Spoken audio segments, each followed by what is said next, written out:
दोस्तों नमस्कार, मैं डॉक्टर प्रताप जेना एमबीबीएस फैमिली फिजिशियन आप सबको मेरा यूट्यूब चैनल में स्वागत करता हूं। आज मैं आपको जो फंगल इन्फेक्शन का कारण क्या होता है, फंगल इन्फेक्शन का प्रिवेंशन कैसे करेंगे और फंगल इन्फेक्शन का ट्रीटमेंट कैसे करेंगे वो सब डिटेल्स बताऊंगा। उसके साथ में फंगल इन्फेक्शन कितने टाइप्स के होते हैं और कहाँ कहाँ पे बॉडी में होता है वो सब डिटेल्स आप सबको बताऊंगा। इसलिए आप सबको मैं रिक्वेस्ट करता हूँ, प्लीज़ मेरा यूट्यूब चैनल को सब्सक्राइब कीजिए, क्योंकि यहाँ पे जो कि मेडिकल एक्यूरेट होता है और जो साइंटिफिकली रिसर्च करेक्ट इन्फॉर्मेशन मैं आपको देता हूँ। पहले मैं आपको बताऊंगा जो फंगल इन्फेक्शन कैसे होता है। पूरे शरीर में होने वाले जो फंगल इन्फेक्शन, बॉडी में होने वाले जो फंगल इन्फेक्शन, उसको बोलते हैं टिनिया क्यूरिस और रिंग वर्म कहते हैं, क्योंकि ये लाल उठी हुई रिंग जैसे लगते हैं और ये लगने वाले बीमारी है। एक दूसरे से लगने से इन्फेक्शन होकर ये जो फंगल इन्फेक्शन होता है, ये बेसिकली मैं आपको बताऊंगा उसका कारण क्या है, क्यों फंगल इन्फेक्शन होता है। पहले जो हमारा शरीर को अगर साफ सुथरा ना रखेंगे तो इसकी वजह से होता है। दूसरा, बिना धोने वाले कपड़े और गंदे कपड़े पहनने से होता है। तीसरा जो होता है एक दूसरे के कपड़े और तौलिया यूज करने से होता है। और जो कि टाइट एंड सिंथेटिक अंडरवियर और अंडर गारमेंट्स यूज करने से भी होता है। और जो कि जिम में और स्विमिंग पूल में इन्फेक्टेड टॉवल्स, इक्विपमेंट्स एंड जो स्विमिंग पूल का इन्फेक्टेड पानी की वजह से भी आपका फंगल इन्फेक्शन हो सकता है। दोस्तों ये था फंगल इन्फेक्शन का कारण। अभी मैं आपको डिटेल्स ट्रीटमेंट के बारे में बताऊंगा, लेकिन उससे पहले मैं आपको रिक्वेस्ट करता हूं, कोई भी फंगल इन्फेक्शन अगर आपका बॉडी में हुआ है तो उसके लिए आप मिनिमम 2 और 3 क्रीम्स यूज कीजिए, क्रीम्स और लोशन, क्योंकि हमारा जो फंगल इन्फेक्शन वो 2 टाइप्स के होता है, जैसे कि टिनिया क्यूरोसिस और टिनिया वास्कुलरिस। तो इसकी वजह से अगर एक फंगल इन्फेक्शन यूज़ करेंगे क्रीम्स तो दूसरा इन्फेक्शन आपका ठीक नहीं होता है। तो आपको मैं डिटेल्स जो फंगल इन्फेक्शन का ट्रीटमेंट का जो लोशन एंड उसका क्रीम बताता हूँ।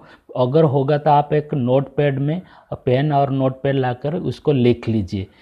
पहला जो होता है हमारा, इसका इलाज बहुत सरल और जैसे क्रीम एंड लोशन लगाने से और साफ़ सुथरा बॉडी को रखने से आपका फंगल इन्फेक्शन 50% अच्छा हो जाता है। जो पहला जो क्रीम आता है हमारा, उसका बोलते हैं माइकोनाजोल नाइट्रेट जेल और माइकोनाजोल नाइट्रेट क्रीम, जो कि 2% का है।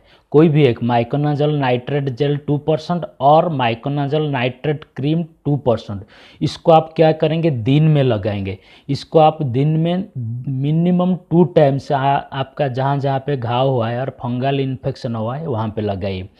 और जो कि रात को लगाने वाले क्रीम्स एंड लोशन का नाम बताऊँगा। पहला जो होता है फुल फॉर्ट कंपनी का क्वाड्रीडर्म आरएफ क्रीम आता है। जो फुल फॉर्ट कंपनी का क्वाड्रीडर्म आरएफ क्रीम आता है, इसको यूज कर सकते। और कैंडिला कंपनी का डेर्मिटॉप एंटी फंगल क्रीम आता है।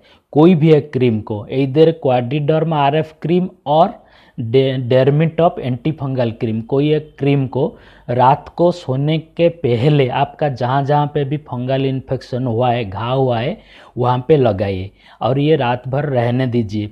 और ये दोनों क्रीम को मिनिमम आप 20 डेज तक लगाना पड़ेगा। उसके बाद आपको क्या करेंगे, नहाने के टाइम आप एक जॉनसन कंपनी का, जो जॉनसन कंपनी का निजारल 2% लोशन आता है, निजारल 2% लोशन आता है, उसको क्या करेंगे, नहाने से पहले आप होल बॉडी में वो लोशन लगा लीजिए और उसको मिनिमम 3 मिनट तक छोड़ दीजिए। 3 मिनट के बाद आप अच्छी तरह पानी से नहा लीजिए। ये मिनिमम आपको, ये जो निजारल 2% लोशन आपको मिनिमम 4 हफ्ते तक यूज करना पड़ेगा। और जो लोग का ज़्यादा है वो लोग को मिनिमम 2 महीने तक ये लोशन यूज करना पड़ेगा। दोस्तों और आपको एक मैं रिक्वेस्ट करता हूँ, को अगर फंगल इन्फेक्शन आपको हुआ है, प्लीज़ डेटल साबुन और उसके साथ कोई भी डेटल साबुन यूज मत कीजिए, क्योंकि ये सब और इन्फेक्शन को बढ़ा देता है। दोस्तों ये था आपका फंगल इन्फेक्शन का डिटेल्स, आपका ट्रीटमेंट और उसका प्रिवेंशन और उसका कॉजेस में बताया। और जिन लोगों का ज़्यादा है फंगल इन्फेक्शन होल बॉडी में हुआ है तो प्लीज़ आपको एक बार उसको डॉक्टर को दिखा लीजिए, डॉक्टर को सलाह करके ही आप मेडिसिन लीजिए, क्योंकि ये जो एंटी फंगल मेडिसिन होता है बहुत स्ट्रॉन्ग होता है, जिसकी वजह से आपका दूसरा इन्फेक्शन होने का भी चांसेस होता है।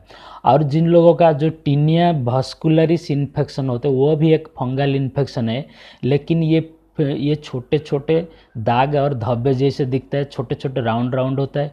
उसके लिए भी ये जो टीनिया वास्कुलरिस इन्फेक्शन फंगल इन्फेक्शन के लिए भी सेम आपका ट्रीटमेंट है, जो मैं पहले बताया वो सेम ट्रीटमेंट ही आप कर सकते हैं दोनों इन्फेक्शन के लिए। दोस्तों इसलिए आप सबको मैं रिक्वेस्ट करता हूँ प्लीज़ मेरा यूट्यूब चैनल को सब्सक्राइब कीजिए, क्योंकि यहाँ पे जो कि मेडिकल एक्यूरेट और साइंटिफिकली रिसर्च इन्फॉर्मेशन मैं आपको देता हूँ। एंड आगे मैं बहुत सारे जो कि skin related and hair related diseases उसका प्रिवेंशन कॉजेस ट्रीटमेंट के बारे में बताऊंगा। थैंक यू, धन्यवाद।